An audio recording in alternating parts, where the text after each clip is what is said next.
So what we are looking at now is the inside of the HP M7350n Media Center PC.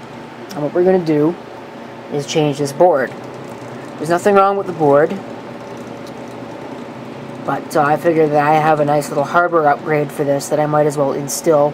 The point may end up being moot, because I may end up replacing this, 2 or 3 years from now, but I figure I can get 2 or 3 years of use out of what I'm going to put in here, and, this might end up in something like a low power system or something, I don't know.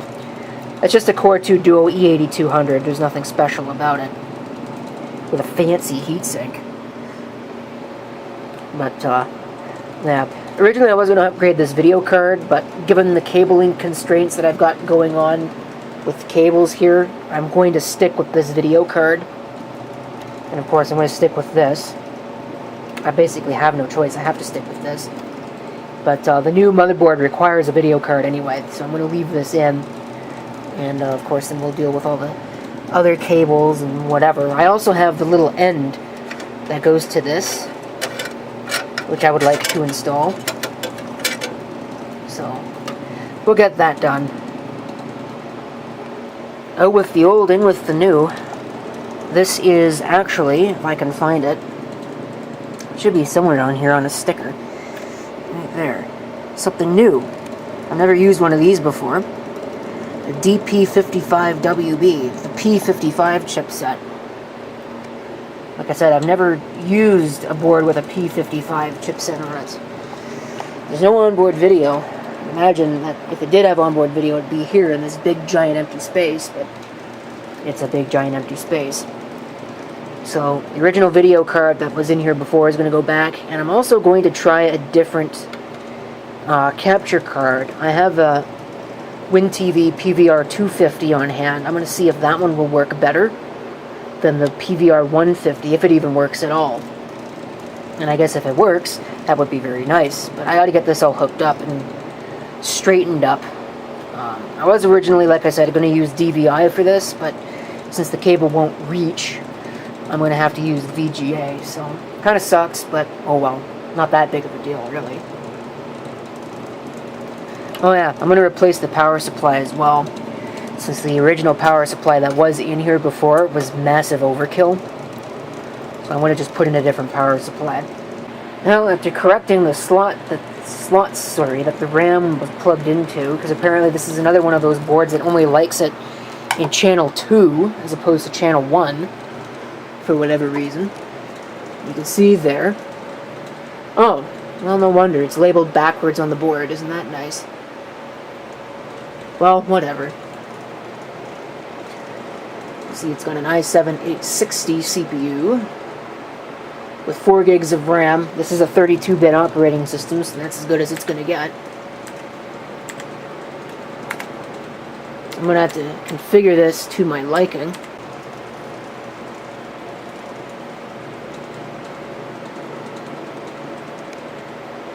Let's see what it does.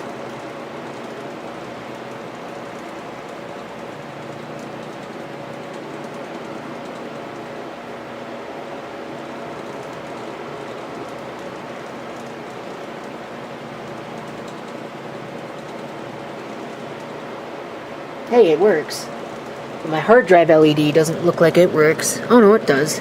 It's just that you can't actually really see it. So, here we go, I suppose. Now we gotta do the driver hell thing. Man, does this thing ever use a lot of power. Ouch.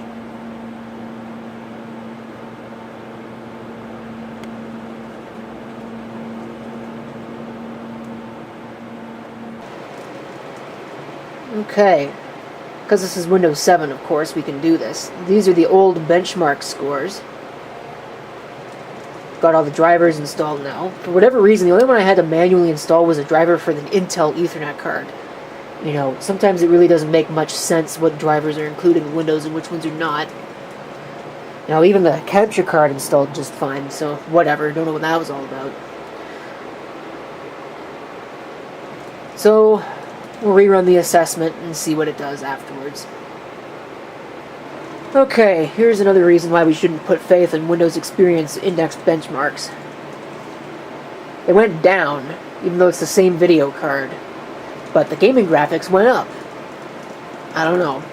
I really don't understand how that works. It's not like the cards changed in any way. As you can see there, the CPU went way up, memory went way up. So of course it's going to DDR3. Hard drive didn't change, but that doesn't surprise me because it wasn't maxing out the score before, so clearly it's just because that drive is old and slow. Well, that's pretty much it. I haven't changed anything else with the system. Oh, right, I needed this card. Let's see how well this works, if it works at all. Okay, so verdict on that capture card is that it's no better than the other one that was in there before. The only thing that seems to really work with it at all is Bandicam. Virtual Dub will at least create files, but it's got this weird proprietary format that nothing can open. So,